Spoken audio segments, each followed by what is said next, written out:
Hey guys, welcome back. As always, my name is Leyzar, and today we're talking about the 7th rotation for the Incarnon Genesis adapters that you can get by simply farming Steel Path Circuit in the Duviri Paradox. Rotation number 7 is a very special rotation because this is known as the quote-unquote Stalker rotation. That's because you got the Dread, the Despair, and the Hate all in a single rotation. And all of these weapons are absolutely amazing and I highly recommend them. Not only that, you also got the Cyber, which is kinda but also the Zylok Incarnon Genesis adapter. The thing about the Zylok is the fact that up until recently, it hasn't really been all that great. However, with the recent release of the Goth and Grendel Prime, we also got the Zylok Prime.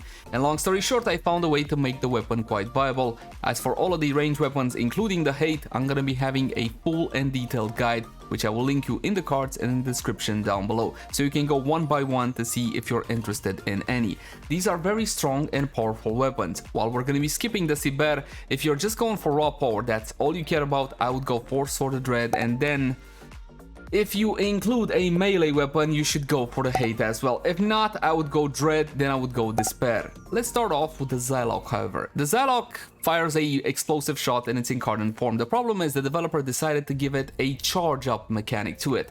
Essentially, it plays like the Lanka. You can hold the charge in, jump around and release when you're good and ready, and yes, you can easily use it to hunt Eidolon because it does deal that heat damage by default, which makes it easy to transform into radiation. Granted, nowadays you can farm Eidolon with a toothpick, but if you're interested in seeing exactly which are the best weapons in the game, click the cards right now for a full and detailed top 10. The Zylok Incarnon is no longer horrible because Digital Extremes did fix the line of sight issue for the explosions, but unfortunately they still decided not to give multi-shot any benefit to these explosions, so we're gonna be using the Zylok in its normal form. And I know this might sound a bit disappointing, but have a look at the gameplay because it is actually quite a decent weapon. And I know that decent is not exactly a selling point when it comes to Incarnons, but there you go. Moving on to the Despair, I absolutely love this one. It carpet bombs, and it carpet bombs like nobody's business. Granted, the KPS or the KPM, whatever you want to call it, could be a lot better, but still, it's a whole lot of fun, and this is the kind of weapon I highly recommend you give a spin. Probably the harder part will be to actually get the Despair to begin with than actually to incarnate it. One more thing that you should know, nowadays you can remove an Incarnon Genesis adapter from a weapon and plug it into another. So for example, if you already incarnate the normal version of the Zylok and you don't want to farm it again, what you can do is remove that Incarnon Genesis adapter and plug it into the Prime. However, you will have to pay in resources, so bear that one in mind. Moving on to the Hate, listen, I am not a melee guy. I do not like the melee system in Warframe. I don't really build melee weapons simply because they all build the same and they all feel the same to me. Now it's fine, you can disagree in the comment section down below. However, the Hate is an exception because basically I backed myself into a corner and I had to make a full and detailed guide for it, so there you go, you can check out both the viable builds. By all intents and purposes, it's quite the strong weapon, and if you don't mind the melee system, you should build it, and that's the honest truth. Finally, the best for last, the Dread. The Dread. I love the Dread. Listen, I'm totally biased when it comes to the Dread because once upon a time I was a measly Tenno and a weird guy in black attacked me and then I died, but somehow I got the Dread blueprint because my friends killed him. So that's what happened, and I was in love with the weapon. It felt so goddamn satisfying to use. Nowadays we got an Incarnon Genesis adapter for it, and basically this makes it kinda like an Arca-Plasmor-like weapon.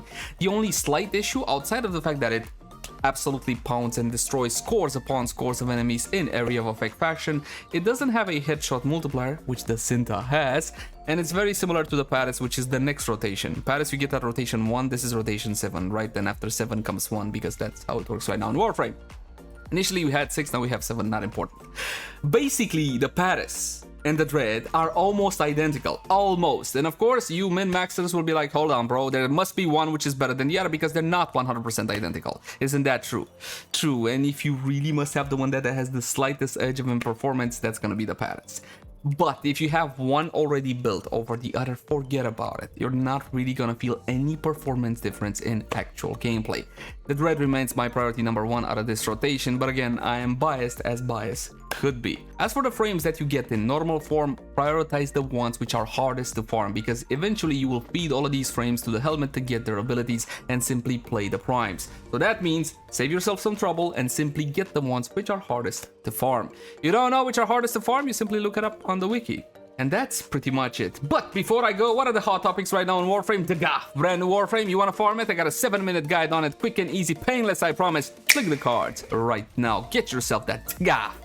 You're gonna need a clan though that build a thing. If you don't have a clan that build a thing, Whisper Sober 667 in game. That is Sober 667 in game. If we still have room in the LGV clan, you're more than welcome to come get your GAF, and then you can do whatever you want. Followed by Hydroid, the Aquaman, the Aqua God, the Aqua Boy. Something Aqua of Warframe. He got a rework. The rework is bellissima. You want to check it out? I know you do. Again, look at the cards right now. Check out the Hydroid rework. It's actually really, really nice. And he's now one of the... I would actually include him in the top 10 Warframes of, well, Warframe.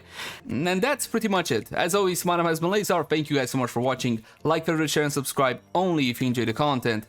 And I'll catch you guys in the next one. Don't forget to notification bell thing, because... you know, bye.